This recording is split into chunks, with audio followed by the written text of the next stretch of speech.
Cheers. Cheers.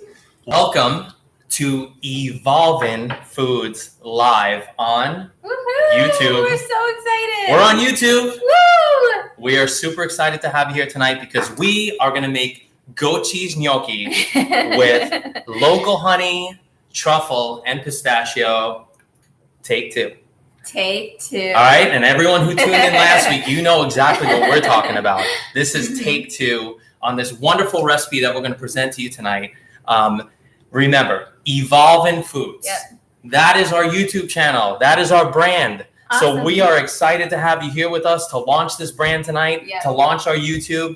We're going to have lots of content, videos, recipes, all this great stuff. So you're a part of it. So thank you for being a part of it. And we're excited to just bring everybody to our new platform. And what we're going to do on here is bring you some entertainment and fun for your families. Exactly. This is all about the family, and this is all about great food. So if you're watching live and you're just tuning in, remember, subscribe.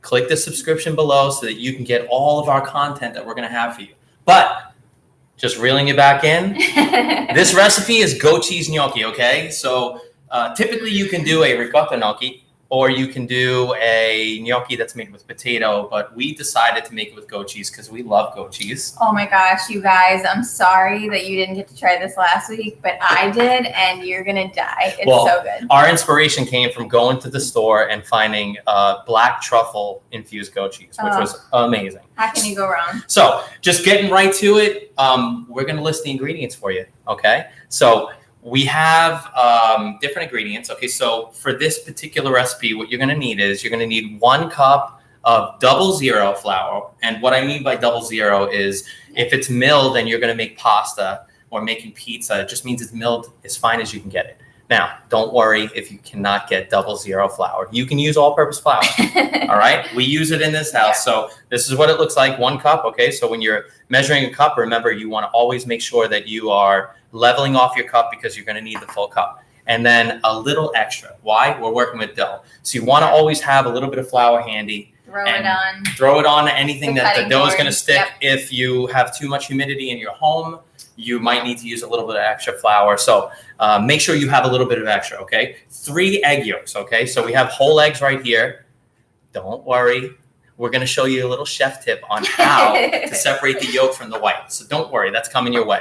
All right, goat cheese. You need 1 cup, okay? If you can find the truffle-infused goat cheese, amazing. Oh, yeah. If you can't, don't worry.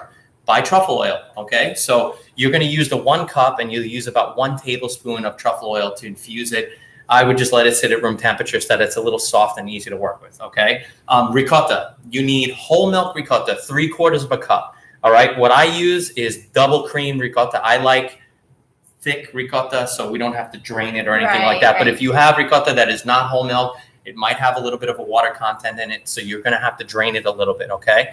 Not a big deal. Just drain it before you use it. All right, next, we are going to use parmigiano reggiano, okay? It's important, okay? So you'll know it's parmigiano reggiano because it's stamped parmigiano reggiano, okay? It comes from Parma, okay? It is a cow's milk cheese, all right? But it has a great salt content. It's very nutty, but I recommend this cheese because some of the grated cheese that you get in the store might not really be cheese. I don't know. It looks like wax. It looks like wood. I don't know. It tastes bad, but this is the real deal, okay? So don't be cheap. Spend the money, okay? Spend the money. All right. The last dry ingredient you're going to need is nutmeg. So you just want ground nutmeg, all right? We're going to use about 1/2 teaspoon of nutmeg. 1/2 teaspoon is about a pinch, okay? Salt and pepper. We don't put any measurements for salt and pepper in the recipe because it depends on your taste. So I always say salt and pepper to taste, but let's talk to the pepper, right? Mm-hmm. We like to use fresh ground black pepper in this recipe, okay? Yep. There's nothing like fresh ground black pepper. Table grind just doesn't have it. I don't know. It's just something about the aroma of fresh ground black pepper that you're going to like. All right, so we have those ingredients here listed for you. We do have additional ingredients. You're reading my mind. Talk through those right now. You know what I was going to tell them? Tell them. That you actually already posted all of the ingredients and the method of how to cook this on the description below. So after the video, if you want to rewatch it and use the description, you'll have all the ingredients there. So don't worry. Welcome to YouTube, the most amazing platform. We're going to provide you with all the information. Yeah. And if you subscribe, you get more information, which is better. Okay, so the additional ingredients that we have are just to finish. Okay, so we have butter, 2 tablespoons of butter. We're going to use a local honey, okay? A wildflower honey is what we're going to use. If you can find local honey where you are, it's amazing, okay? Fresh thyme, crushed pistachios, and yes, we're going to use a little bit more of that grated parmigiano reggiano, the Parmesan cheese that we're going to put on top. Before we get into the method and start to cook with you and your family, we're going to talk to you a little bit about evolving foods, okay? Evolving foods. Cool name. Very cool name, but it has a great, great concept, and it's designed to reorient lives and to bring your families, or to bring families in general, back to the dinner table. Yep. All right? Through the power of food. Food is powerful. How many of us know it's powerful? It's magnetic. It's inspirational. It is. It brought us together and our families. Spoken like a true future wife right here. Okay. But it does have the power to reunite and to bring everyone back to the dinner table. That is our mission. So tonight, we'll show you how. We're going to show you how, and let's create memorable moments with you and your family. All right. So if you join us, that's what we're going to do tonight. We're going to create some memorable moments for you and for your family. So without further ado, let's get right to the recipe. So we're going to pan our camera down so you can see exactly what we have going on. All right. That's our setup that we have. What you're going to need, 2 bowls, okay? 2 separate bowls. Why? We have wet ingredients and we have dry ingredients, okay? Emily is going to handle the dry ingredients. So what we like to do is we're going to start with those. So Emily's going to take our 1 cup of flour. She's going to put it in the bowl. All right, perfect. All right. Next thing that Emily is going to do is she's going to add a little bit of salt, okay? We like salt in this family, so let's do like 2 pinches of salt. So what we're using is fine ground sea salt.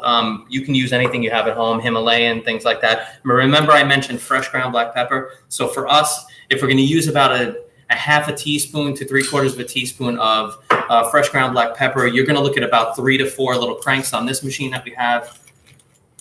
All right. We're going to do our 1/4 teaspoon of fresh of ground nutmeg that we have right here. Okay. And that's just going to be about 2. That's it. Perfect. Okay. Now, what you'll need is what Emily has right now. She's going to take this whisk and she's going to incorporate these dry ingredients. And then what we're going to do is we're going to add a 1/4 cup of parmigiano reggiano to this. And Emily's just incorporating because what we want to do is we just need to have uniformity, right? We don't want lumps. We don't want things like that when we're doing any kind of dough. So I am going to hand grate this. And yes, I have a chef's eye, so I know exactly what a 1/4 cup is going to be. And if you really like this cheese, which I know you will, you'll freshly grate it and you'll put it in just the way that I did. So Emily's incorporating that in there right now. And what we're going to do is once we have all of those dry ingredients put together, now we're going to set those aside. And our next, yeah, you like to get that all over. Make a mess? No, I'm just kidding. Just kidding. That's why we have a towel, right? So keep it clean in the kitchen, people. Keep it clean in the kitchen. Next, we are going to work on our wet ingredients. Okay, so I have this silver bowl. Why? It's stainless steel because of temperature. All right, we're working with dough, and we're going to make dough. So what we're going to do is as we mix, we're going to create a lot of friction and heat. So we're going to rely on this bowl to kind of cool it down a little bit because this dough is going to have to rest before you actually work it, okay? But it's a simple dough, and all that you'll need for this is literally a wooden spoon, okay? We like this because it's very universal in our house, but this wooden spoon is easy to mix and fold, and it's also easy to incorporate, and it doesn't break things, okay? What we're gonna do before we start is to show you our little trick that we have here, okay? So what we have 3 eggs, and the key is to kind of let them sit out a little bit, okay? So we want these eggs to kind of sit out, not be so ice cold. Why? Egg white, it sits there and congeals when it's cold. So it's going to be a lot harder to work with and a lot harder to pass through. So I'm going to show you the way I do it. And then I'm also going to show you a way that you can do it with your hands. Okay. You'll just have to wash your hands after. But if you can't get the technique down, practice. Just have some fun. Okay. Chef trick of the day is we don't crack eggs on the side of bowls. All right. Because what we do is we break the yolks when we do that. And we also get shells and things. So what we do is we crack the shell down. All right. And we crack it on a flat surface. Then what we do is we gently peel and pull and separate the shell into 2 halves. Okay, so these are going to be like 2 cups. Okay, as we pass the yolk between the 2 cups, what ends up happening is the white kind of comes out. Wow, right? Look at that. So we have egg yolk in here, okay? And look at this. So we're not really using anything additional, all right? We're going to discard the shells, of course. I'm going to crack the second one the same way. And the last one, I'm going to give you the easier version just in case you can't kind of crack the egg the right way. It's okay. This takes lots of practice. Sometimes the egg shell doesn't break in perfect halves. But what you're doing is you're basically volleying the egg yolk back and forth between the shells. All right, so right here, see, another egg yolk goes right in. All right, last way, if you can, if you don't mind getting messy, okay, crack the egg, okay, take the entire egg and just kind of sift it through your hands, right? Your hands know how to be gentle with the yolk, right? So you can preserve the yolk. So what you want to do is almost just kind of, just this type of movement, just to kind of get the rest of the white through, and now you have a perfect egg yolk, all right? I recommend washing hands always, okay? So I'm going to wash mine so that I can show you proper sanitation in the kitchen. I think I would do it the last way. Might make it a little bit easier. Which is okay. You can. And there's nothing wrong with that. So now, do not throw away your egg yolks, right? These are amazing. They make, your egg whites. These make amazing meringue. You can do an egg white omelet. For those of you who are watching, like eating the yolks, things like that, okay? So we're going to set those aside. They're going to go in the fridge. We're going to have those for later. So now we're going to start to incorporate our wet ingredients. So what I mean by that, we're going to take our goat cheese, okay? So like I said, you want to get this down to about room temperature so it's a little easier to work with. So goat cheese goes inside the bowl, all right? And remember, we're not going to leave anything back in the bowl, okay? So this goat cheese is inside the bowl, and that's 1 cup of goat cheese, all right? This is our whole milk double cream ricotta going right in, okay? That's 3/4 of a cup of the ricotta. All right, Emily is going to put the egg yolks in. Okay, and what we're going to do is we're going to mix this together. Okay, so we're basically going to use the egg yolks as a fat and binder. All right, so if you just want to kind of fold and mix them together. All right, and this recipe is a little bit different technically and typically when you're making a dough, you're going to add, you're going to sit there and you're going to add wet ingredients to dry ingredients, right? But this, what we're going to do is we're going to add the dry ingredients in thirds, okay? So Emily's going to pour these in thirds in. And what I'm going to do is I'm going to use a folding technique and kind of fold it together, all right? Because this dough is very, very gentle and it can break. So we only want to use this and work this till it comes together. Go ahead, you can add the other half. Okay. So now you can see what I'm doing. You see the gentle movement? Now the dough is just starting to come together. All right, and this is a perfect ratio of flour. This dough works every single time. So now it's starting to come together. So that's a pasta dough if you take a look at it. Now Emily's gonna add the rest of the flour in. Oh my gosh, that truffle. Yeah, it smells great. The goat cheese is kind of sour. You can smell it. And the truffle. Okay, now is when it gets a little bit fun, okay? So once it comes together like this, okay, what we want to do is, remember the little extra of the flour? Okay, so what we're going to do is we're going to take a little bit of that extra flour and we're going to flour our cutting board, okay? Okay, and then we're going to flour our hands. See that?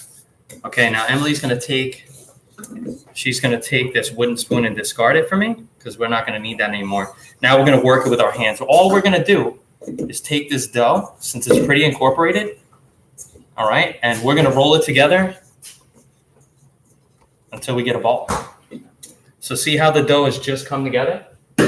So we have the dough just coming together right now. A little bit of flour on the cutting board. We're going to roll this in the flour so that we can work with it, all right? And all we're going to do is form this into a ball. Okay. Next step, we have to refrigerate this, okay? So if you're looking at it, that's what it looks like. Okay, now we have to refrigerate this amazing, amazing gnocchi dough. So we're going to take it and we're going to put it in plastic wrap, okay? So any kind of plastic wrap you have at home. I'm not brand loyal when it comes to plastic wrap as long as it sticks. We're going to kind of fold it, make it airtight. This has to rest in the fridge for at least 30 minutes, okay? That's the most important thing, okay? So for time restrictions, what we did was we went ahead and we made a dough earlier today and we let it sit for 30 minutes. So I have half of the piece here, okay? So when you take the dough back out of the fridge, it's going to be nice and cold and easy to work with, okay? Always want to remember to flour your cutting board, okay? You're going to get a little messy when you're working with fresh pasta, okay? So we're going to take that dough and we're going to cut it into 4 equal pieces, okay? So you're just going to cut it in quarters. I have a bench scraper to cut it, but you don't have to worry about having a bench scraper. You can use a knife, it's fine. But so this is half of the dough already. All right, the other half, we kind of rolled out some gnocchi for you to get ahead. All right, but this is what it's going to look like. And what you're going to do now is you're going to take this dough, all right, and you have to work it, okay? We have to roll these into logs, okay? So remember your home and remember how warm or cold it is in your home. The warmer it is in your home, the more humidity you might have. So you might need a little extra flour to do this, but you want to roll this to about 3/4 of an inch to an inch thickness of a log, okay? So if you have to measure it, if you take a look at your thumb, all right, the first section of your thumb is about 1 inch, all right? So you want to get at least that thick or 3/4 of that, okay? So we start in the middle and we roll our dough out, okay? And then to get it even, we don't have to push hard, but we're going to just roll and roll from the center and roll from the center and roll from the center. If it starts to come apart, you can just put it back together. It's dough. It's like Play-Doh when you were a kid. It all works, all right? If it's a little warm, a little bit more flour is going to keep it together, okay? And when you get it to about, we're going to take that piece off, okay? When you get it to about right here, okay, now you can look to cut, okay? So you can use a knife, you can use another scraper. I have this small little tool that I like to use. It's a spatula, but you want to kind of cut them pieces about 1 inch, right? So they're about 1 inch long, all right? And the coolest thing is you can leave them just like this. Remember, gnocchi looks like pillows, okay? So, I mean, when I ate them when I was a kid, this is kind of what they look like. But this is a cool technique. So what we have here is we have a cheese grater, okay? And what we do is we lay this cheese grater down. And Emily and I had fun doing this earlier because it doesn't matter. This is your gnocchi. You can make it however you want. Remember, it's going to taste amazing. But the reason why we like a little texture on the outside of the gnocchi is if you're using any kind of sauce or butter or anything like that, you want it to pick up in those little holes. So what we're going to do is press our thumb into the cheese grater, press our thumb. So we're pressing our thumb as we're going along. And if you look, we get this little kind of cool texture. It almost looks like leopard skin on the outside. And then we push it together. Now, we like these a little bit bigger because they're more of a rustic style gnocchi. So that's how we're going to roll them. And the coolest thing is right now behind me. You can see it a little bit better. Yeah, Emily's is probably better than mine. I'm going to wash my hands. But the cool thing is what we're doing is we're going to put these on a plate that's dusted in a little bit of flour just so that they don't stick together.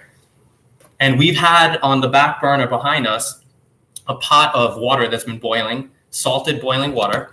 And it's back on the burner right now. And what we're going to end up doing is we're going to pan the camera over there. We're going to show you how to boil them and saute them in a little bit of butter. But first, I'm going to wash my hands. And I know Vinny's the cool one, but I'm going to bring you guys over and show you where he'll be cooking the gnocchi for you.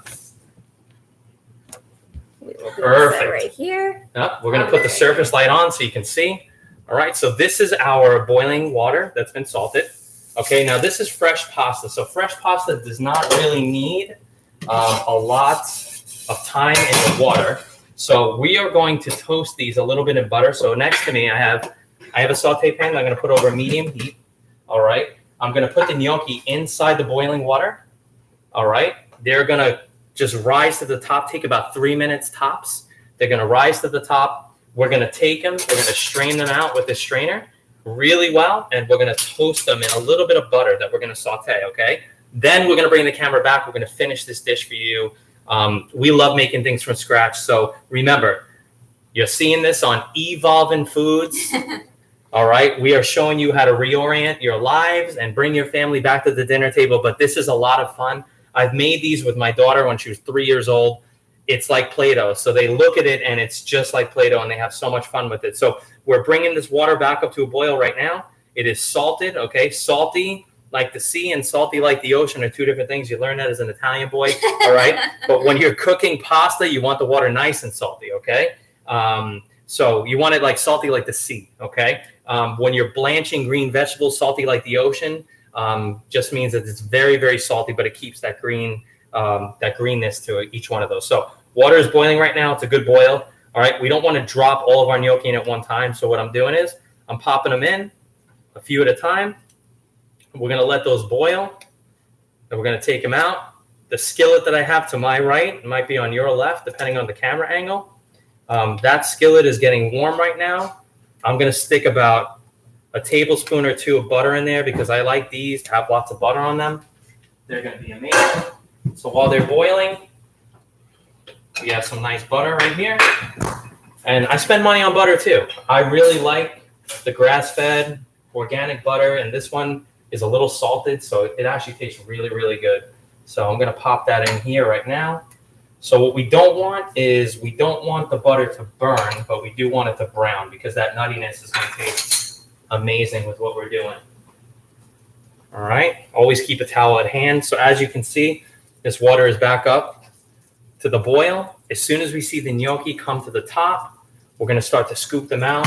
We are going to saute them in this wonderful butter that we have. I think the coolest part is that it doesn't take that much effort to find out if the pasta is ready because it just comes to the top. I think the coolest part is looking at us.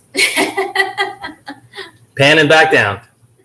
If you're joining us right now, you are on Evolving Foods, and you are watching goat cheese gnocchi that we're going to finish with truffle, fresh thyme, pistachios, and local honey. All right? Who does that? Honey is amazing, okay? Doesn't have to just be in sweet dishes. It can be in savory. So if you look at our gnocchi right now, you can see them start to surface, okay? As they come to the surface, they're pretty much done. I mean, if you look at it, the only thing you have in here to cook is pretty much the egg yolk that's inside, right? Because cheese doesn't have to cook. But you can see they're at a rolling boil right now. They're coming to the top. We're at about the 2-minute mark. So we're going to let it go for about 1 more minute. And remember, gnocchi are dense, okay? But when you're doing it with cheese like this, they are dense, but they feel light when you eat them, like pillows. So be careful how many you eat.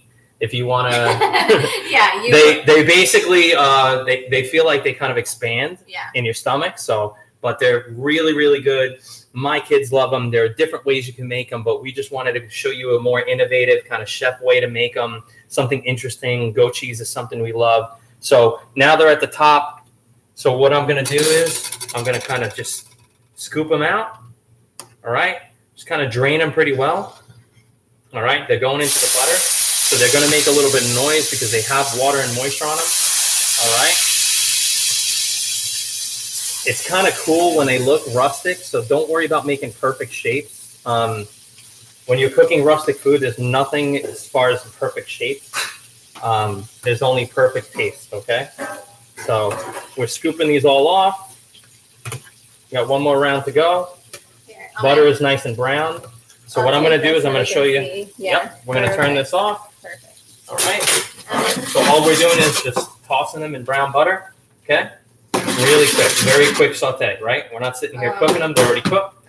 And then we're going to plate them. So as we plate them, we're plating them on this cool plate. All right. So all we're doing is throwing the gnocchi on top. All right. Turn off our burners. And now we can bring you back to watching us plate. All right. Best part is plating, right?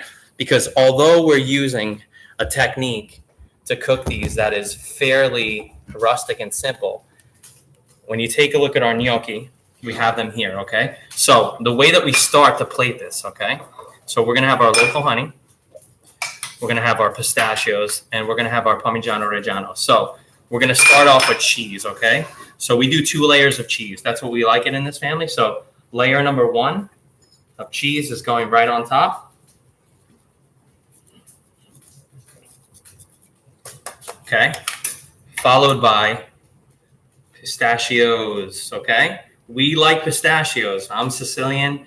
Emily is Arabic. We like pistachios. So what a dynamic this actually adds when it comes to texture, when it comes to flavor. Fresh thyme, okay? It's just picked. It's not chopped, okay? Very, very rustic, okay? But this is extremely earthy when you taste it on top. So I'm using probably about 1/2 ounce, okay? Then what we're going to do is we're going to take a little bit of honey.